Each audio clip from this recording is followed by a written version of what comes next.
साध संगत जी प्रेम से कहना नंद निरंकार जी। साध संगत जी सदगुरु की बड़ी असीम कृपा है जो दासी सदगुरु की कृपा से आप लोगों के लिए एक सुंदर सा विचार लेकर उपस्थित है। निरंकारी मिशन में चरण स्पर्श और चरण अमृत की महत्ता। साध संगत जी निरंकारी मिशन ही एक ऐसा मिशन है जहाँ पर एक दूसरे के चरणों को स्पर्श किया जाता है और चरण अमृत बना करके उसे हम अमृत के समान पान करके सभी रोगों से मुक्त होते हैं। साध संगत जी रूहानी मिशन ने मानव को सदा नम्रता में रहकर अभिमान रहित होकर जीवन जीने का कला सिखाई है। चरण स्पर्श तथा चरणामृत पूर्ण सद्गुरु के मिशन की पहचान बनी रही है। आज के युग में जब एक बेटा अपने पिता के पांव को छूने से कतराता है, बहुत सास ससुर के पांव ना छूने को आधुनिकता का नाम देती है, किसी की बात ना मानना या किसी के आगे झुकने को उसकी हार या पराजय का नाम दिया जाता है। ऐसे समय में एक मानव का दूसरे मानव के चरण स्पर्श करना सचमुच ही एक अलौकिक सी बात दिखाई देती है, क्योंकि जब समाज देखता है कि ये लोग एक दूसरे के चरण को स्पर्श कर रहे हैं तो वो सोचने लगता है कि क्या है जो एक दूसरे के पैर को छूते हैं। निरंकारी मिशन में हर संत जहाँ अपने सद्गुरु के चरण स्पर्श करता है वहाँ ये परस्पर भी एक दूसरे के चरण स्पर्श करते हैं। इस मिशन की मान्यता है कि जिस जीवन में प्रभु के ज्ञान की ज्योति प्रज्वलित हो गई है उसके आगे झुकना स्वयं प्रभु के आगे झुकने के समान है। निरंकारी अनुयायी किसी शरीर को नमस्कार नहीं करते हैं बल्कि शरीरों में जो प्रभु का ज्ञान आत्मिक रोशनी है उसे नमस्कार करते हैं। साध संगत जी जैसे किसी भी दुकान में हजारों बल्ब लगे हों रखे हों लेकिन किसी भी बल्ब को कोई नमस्कार नहीं करता है। जिस बल्ब में रोशनी हो जाती है अनायास ही उसके सामने नतमस्तक हो जाते हैं। अर्थात इस शरीर का नमन नहीं होता है। जिस शरीर में ये आत्मा परमात्मा को पा करके जागृत हो गई है, रोशनी से युक्त हो गई है, उसी का नमन किया जाता है। साध संगत जी यही कारण है कि बाहर से देखने वालों को तो बुजुर्ग एक बच्चे के, माँ बेटी के, बाप बेटे के, पुरुष स्त्री के चरण छूता दिखाई देता है, पर अंदर से प्रभु के जिस स्वरूप के आगे नतमस्तक हुआ जा रहा है वह साधारण मानव को नहीं दिखाई देता है। साध संगत जी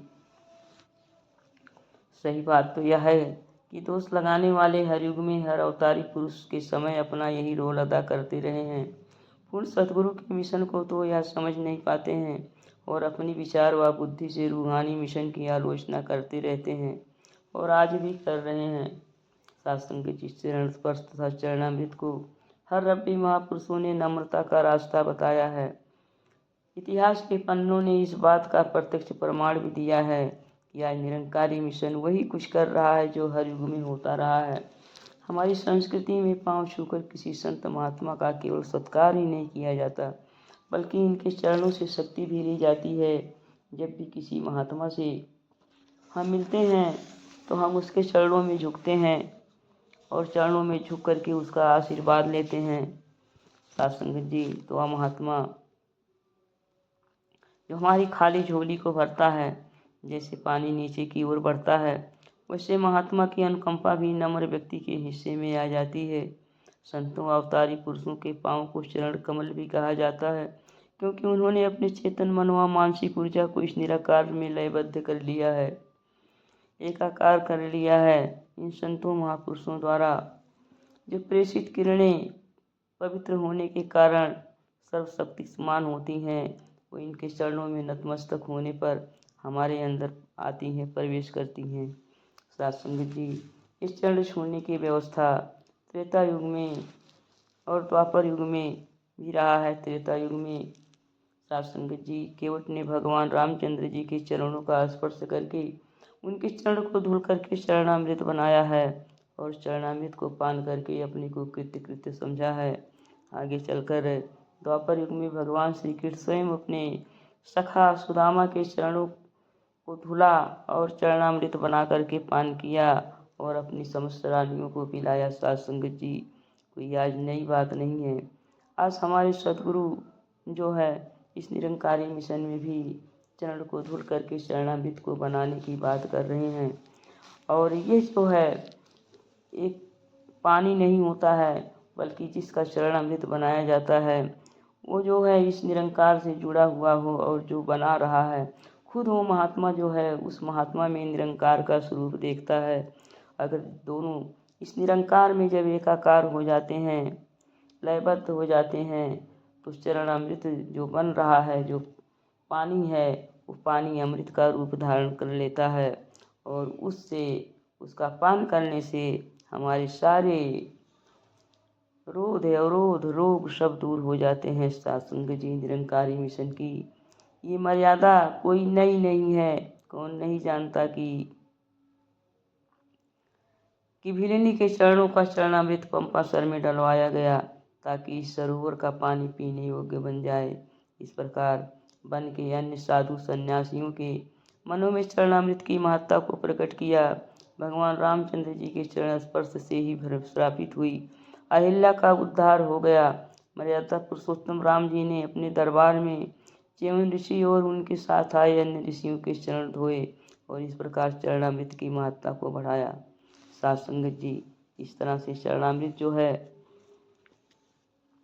एकदम बहुत ही महत्वपूर्ण है। इससे हमारा जो है दूसरी बात झुकाव भी बढ़ता है और दूसरी बात यह है कि हम इस चरणामृत को पा करके जो है अपने जीवन को उत्तम बना लेते हैं। साध संगत जी, इस तरह से जितने भी पीर पैगंबर आए हैं सभी ने चरण स्पर्श और चरणामृत की महत्ता को बताया है। साध संगत जी, आज हम भी चरणामृत को बना करके अपने घरों में रखते हैं।